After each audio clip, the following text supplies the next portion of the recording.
The sound of the baby's cry sliced through the calm hum of the airplane cabin like a blade through silence.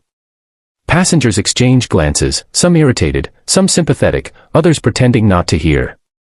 But there was no escaping it, the sharp, desperate wails of a baby who didn't understand altitude, pressure, or exhaustion. Near the window seat in the first-class section, a sharply dressed man in his early 30s fumbled helplessly, sweat beading on his temple. His tie was loosened, his expensive watch gleamed under the cabin lights, but the weight in his arms, the restless baby, seemed heavier than all the wealth he possessed. He was a millionaire, but at that moment, he looked utterly lost. If you believe in kindness, compassion, and second chances, then please take a moment to like, comment, share, and subscribe to Kindness Thread. Your support helps us bring more real, heartwarming stories to life. The man's name was Ethan Carter, a young tech millionaire who was used to solving impossible problems in boardrooms, not in the cramped aisles of an airplane. His baby, Oliver, had been crying non-stop for nearly an hour since takeoff. Flight attendants had tried to help, offering warm milk, a pacifier, even toys, but nothing worked. Ethan's face revealed a mix of exhaustion and guilt. This was his first trip alone with his infant son since losing his wife, Grace, 6 months earlier in a tragic car accident. Every sound from his baby felt like a reminder of everything he'd lost. Grace had been the calm to his chaos, the warmth to his cold precision. Now, he was left alone, trying to figure out fatherhood between meetings, board calls, and lonely nights filled with lullabies he didn't know how to sing. Passengers started whispering. A woman across the aisle shook her head and muttered something about rich people who don't know how to parent. Ethan heard it. It stung. He wasn't angry at her, just ashamed that maybe she was right. He looked down at his son, whose tiny face was red from crying, his little hands clutching the air for comfort that wasn't there. Ethan whispered softly, "I'm sorry, buddy. Daddy's trying." But his voice trembled. Just a few rows behind, a young woman had been watching the scene unfold with quiet empathy. Her name was Clara Evans, a single mother traveling back home after visiting her sister. She wore a faded denim jacket and carried a simple bag that had clearly seen better days. Beside her, her own baby girl, Lily, slept peacefully in her arms, her little face serene and content. Clara had noticed the man struggling from the moment she boarded. She could see the pain behind his eyes, the way he rocked the baby awkwardly, as if he wanted to do everything right but didn't know how. She recognized that feeling too well, the fear of failing someone who depends on you completely. For several minutes, she hesitated. She didn't want to intrude, and besides, who would believe that a stranger, especially a woman traveling alone, had the right to step in? But as the baby's cries grew louder and the father's panic deepened, Clara felt something stir inside her heart. She couldn't sit still anymore. She quietly stood, walked up the aisle, and gently leaned toward Ethan. "Excuse me," she said softly. He looked up, surprised, embarrassed, maybe even defensive. But before he could speak, Clara added, "I think I can help." Ethan blinked. "Help," he repeated, confused. Clara nodded and, with genuine kindness in her eyes, whispered something that made the people in nearby seats pause in disbelief. She said, "I have breast milk. My daughter's about the same age. I can feed him, if you're okay with it." For a moment, silence filled the cabin. Ethan froze, unsure what to say. It was such a personal, unexpected offer, something that defied social norms yet radiated pure humanity. He looked down at his baby, whose cries had turned into weak whimpers, and then at the woman offering to help, not out of pity, but out of compassion. His eyes welled up. He nodded slowly, his voice breaking as he whispered, "Please, please help him." Clara sat down beside him. With delicate care, she positioned Oliver in her arms, and within seconds, the baby's cries softened into silence. The change was almost magical. The restless energy in the cabin dissolved as the tiny child finally found comfort. Ethan watched in awe, his throat tightening with emotion. Passengers who had been annoyed moments ago now looked on quietly, some with tears in their eyes. As Oliver fed peacefully, Ethan leaned back in his seat, his eyes glistening. He couldn't believe that a stranger, someone with nothing to gain, had done something so selfless. The rhythmic sound of the plane's engines and the calm breathing of his son felt like a lullaby. For the first time in months, he felt a strange sense of peace wash over him. When the baby finally drifted into sleep, Clara handed him back with a gentle smile. Ethan could barely find the words. "Thank you," he said, his voice trembling. "You have no idea what this means to me." Clara just shook her head. "You don't have to thank me. I know what it's like to be alone with a crying baby, wishing someone would understand." The rest of the flight passed quietly. Ethan couldn't stop glancing at Clara and her daughter. He noticed the small details, the frayed edges of her jacket, the faint tiredness in her eyes, the way she kissed her child's forehead with such warmth. He realized she didn't have much, but what she did have was something no money could buy: empathy. When the plane landed, passengers began to gather their belongings. Ethan stood, holding Oliver in his arms, and turned to Clara. "Can I repay you somehow?" "Anything you need," he asked. She smiled and shook her head again. "Just promise me you'll be patient, with him and with yourself," she said softly. "That's all he really needs." As she walked away, disappearing into the crowd with her sleeping daughter, Ethan felt an ache in his heart, a strange mixture of gratitude and admiration. He wanted to say more, to offer her something, to thank her properly. But somehow, he knew that what she gave him wasn't something that could ever be repaid, it was a moment of grace. Weeks later, Ethan couldn't stop thinking about that day. Her words echoed in his mind whenever Oliver cried or when loneliness crept into his nights. Be patient, with him and with yourself. It became his mantra. Slowly, he learned. He started reading parenting books, taking time off work, spending evenings just talking to his son. And somewhere in the quiet, he began to heal, not just as a father, but as a man. One morning, while feeding Oliver, he opened his laptop to check his company's email. A new charity proposal had landed in his inbox, a small foundation seeking donations for single mothers struggling with childcare and employment. The name caught his breath, Lily's Light Foundation. It was Clara's. Without hesitation, Ethan smiled and donated a generous sum anonymously. But more than that, he included a note that simply read, "For the kindness that changed my life at 30,000 feet. If this story touched your heart, please don't forget to like, share, and subscribe to Kindness Thread. Your support helps us share more real stories that remind the world that compassion still exists." And before you go, tell us in the comments, what's the kindest thing a stranger ever did for you? Because sometimes, it only takes one act of kindness to change a life forever. The morning was bright but cold, the kind of cold that seeped through the windows of even the fanciest restaurants in New York City. The lunch rush had barely begun when an old man stepped through the glass doors of La Maison d'Or, a high-end restaurant known for its polished marble floors, golden lights, and air of exclusivity. He wore a faded brown coat that looked far too old for the place, his shoes were scuffed, and his hat, slightly crumpled, shaded a face lined with years and wisdom. But to everyone watching, he was just another elderly man, alone, perhaps a little out of place, and not worth paying attention to.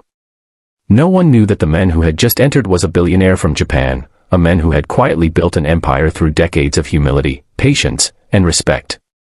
If you believe that kindness and second chances can change the world, please take a moment to like, comment, share, and subscribe to the Kindness Thread channel, where stories like this remind us that humanity still matters. The man slowly made his way toward an empty table near the window, his movements deliberate, careful, as though every step held a memory. He smiled politely at the hostess, but she hesitated. Dressed in designer black and trained to recognize wealthy clients, she quickly scanned his appearance and decided he probably couldn't afford to eat there. Still, with forced courtesy, she guided him to a corner table, placing a menu before him without another word. The old man sat quietly, looking around with eyes filled not with judgment but gentle curiosity. The restaurant buzzed with chatter from businessmen in suits, couples on dates, and tourists clicking photos of their plates. No one looked at him twice. He tried to catch a waiter's attention, but each one passed by, pretending not to see. Minutes turned into half an hour. His glass of water remained empty, his menu untouched because no one came to take his order. He sat patiently, hands folded, not out of helplessness but out of deep, practiced calm. It was the kind of calm that only someone who had endured a lifetime of being underestimated could carry. What no one there knew was that this man, Mr. Kenji Takahiro, was one of Japan's most respected industrialists. He had come to America not for business but for something deeply personal. Decades ago, when he was just a young engineer studying abroad, he had fallen in love with a woman from this city. They shared dreams, laughter, and endless letters even after he returned to Japan. But life took them apart, and though he built a vast empire, he never stopped thinking of her. Now, widowed and alone, he had returned to revisit the places they once walked together, to see if any piece of her memory still lingered in the streets they once called theirs. As time passed, customers began to notice him sitting quietly, and a few even whispered. Some assumed he was lost. Others thought he might be waiting for someone who would never arrive. The restaurant staff began exchanging glances, wondering if he should be asked to leave.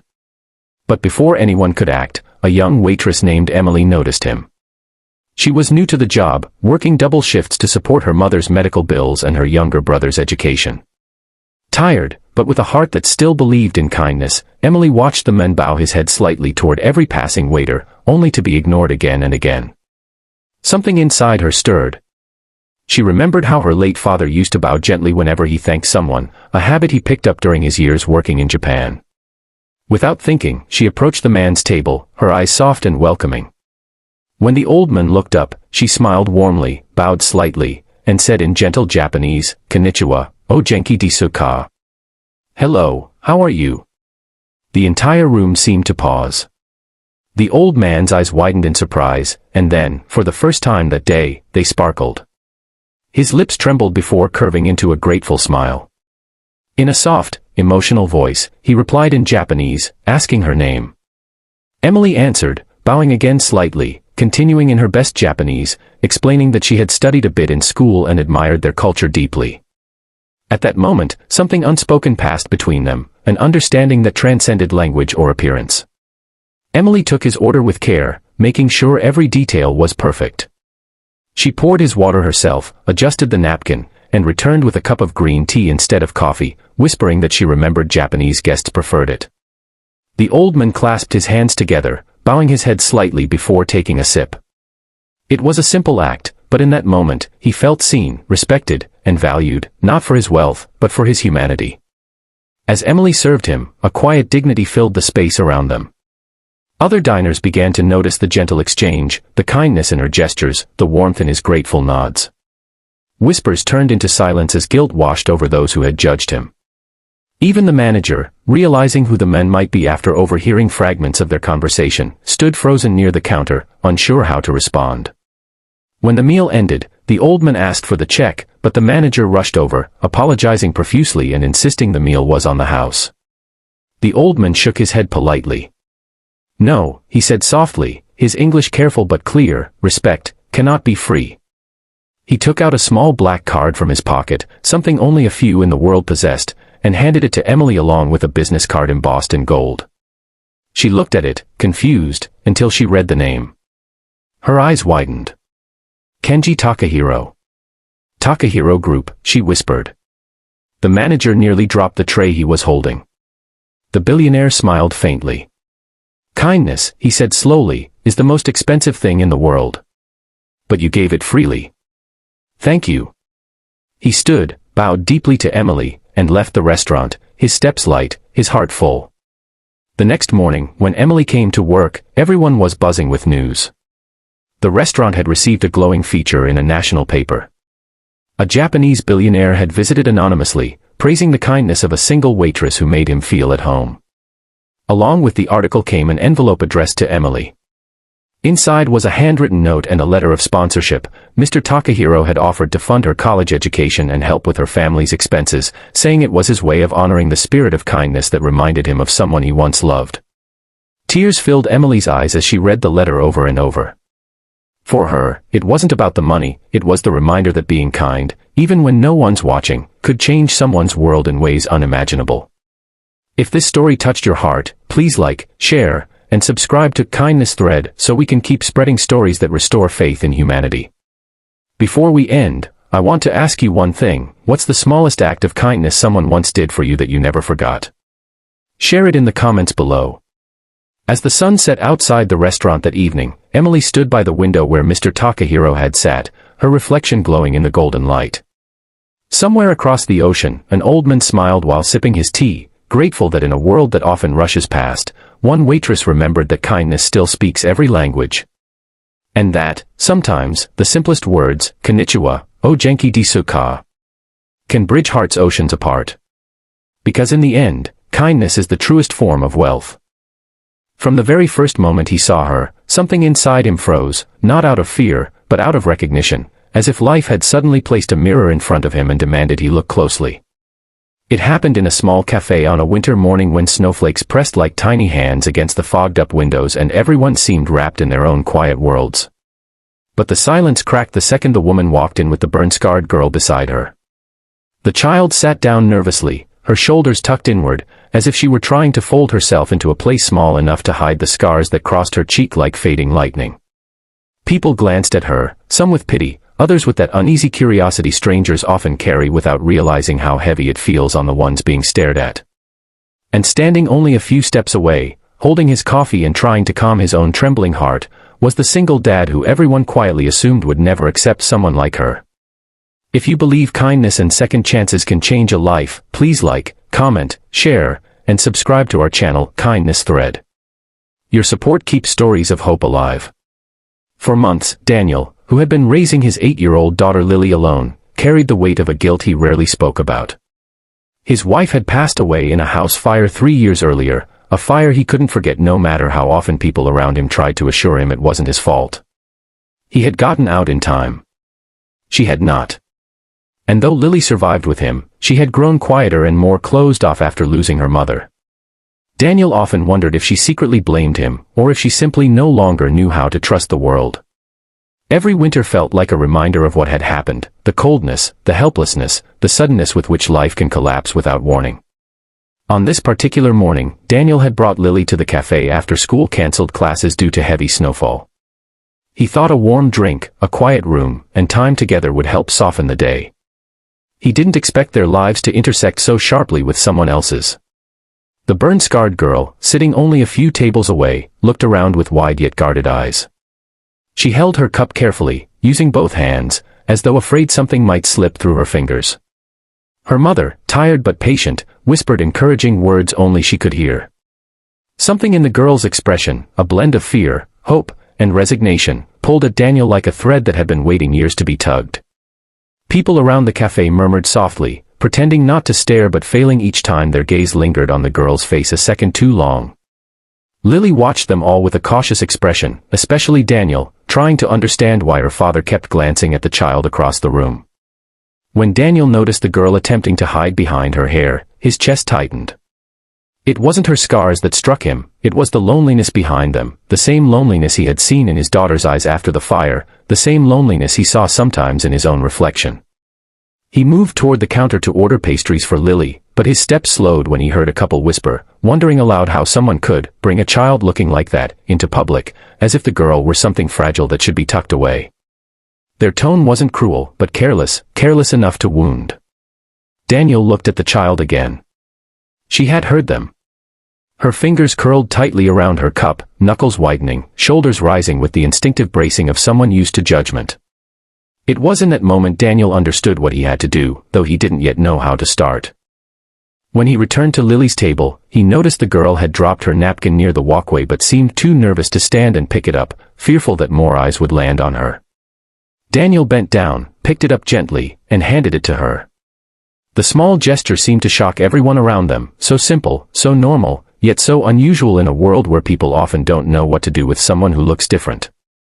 The girl stared at him, unsure whether to speak or shrink further, until her mother gave her a soft nod of reassurance. Daniel smiled at her, not out of pity, but out of genuine warmth he hadn't felt himself in years. It was a smile that didn't see scars, only a child who deserved to feel safe. Lily watched quietly, her young eyes studying her father's face, searching for something familiar in the tenderness he offered the girl. She had seen him sad, broken even, but rarely this gentle in a way that seemed to reach beyond his own pain. The girl's mother explained softly that her daughter's name was Ava, and that she was recovering from a fire accident that had happened over a year ago. The words, fire accident, hit Daniel like a punch. It felt as though someone had opened the door to a room he'd kept sealed inside himself. Suddenly, his memories flooded back, flames, screams, time slipping like sand. But instead of drowning him, the pain connected him to the moment unfolding before him. He understood Ava's silence, her posture, the way she hesitated to meet anyone's eyes. He understood her fear because he had lived inside it too. Ava's mother looked at Daniel with cautious hope, as though expecting him to pull away the moment he learned the truth. Everyone around them seemed to expect the same. They assumed the single dad would retreat, that the scars would be too much for someone who still carried his own. But instead, Daniel extended his hand, not dramatically, not for attention, but with quiet sincerity. His hand trembled slightly, not from fear of her scars, but from the overwhelming sense that this moment meant something far larger than he could yet comprehend. Ava hesitated before slowly placing her hand in his. Her fingers were small and chilled, trembling like a leaf caught between wind and stillness. But Daniel held it gently, grounding her in a way that made the cafe fall silent. Even Lily leaned forward, as though witnessing something sacred. The room, once filled with murmurs and glances, softened into a stillness that felt like the first breath after a storm. Something shifted inside Daniel the moment her hand touched his. It wasn't healing, not yet, but it was the beginning of it, a crack of light breaking through the heavy walls he'd built around his heart. He realized then that pain doesn't divide people, it's the lack of understanding that does. And when two wounded hearts recognize each other, compassion becomes the bridge they never knew they needed. As the morning passed, Lily shyly joined Ava, offering her one of the pastries Daniel had bought. The two girls exchanged quiet smiles, and for the first time in a long while, Daniel saw a flicker of the old light in his daughter's eyes. Ava's mother watched them with visible relief, perhaps realizing that kindness often arrives from the most unexpected places. And Daniel felt something lift from his chest, a weight that had been there for years, shifting just enough to remind him that moving forward didn't require forgetting, only choosing to keep walking. If this story has touched your heart even a little, please like, comment, share, and subscribe. Your support helps us keep bringing emotional, inspiring stories to the world. Before we close this story, please comment below, kindness matters. Your words might inspire someone else today. And so, on a snowy morning inside a small cafe, while strangers watched with softened hearts, a single dad held the hand of a burn-scarred girl, not out of obligation or pity, but out of understanding, compassion, and the belief that no child should ever feel unworthy of being seen. Sometimes, the most beautiful healing begins with the simplest touch,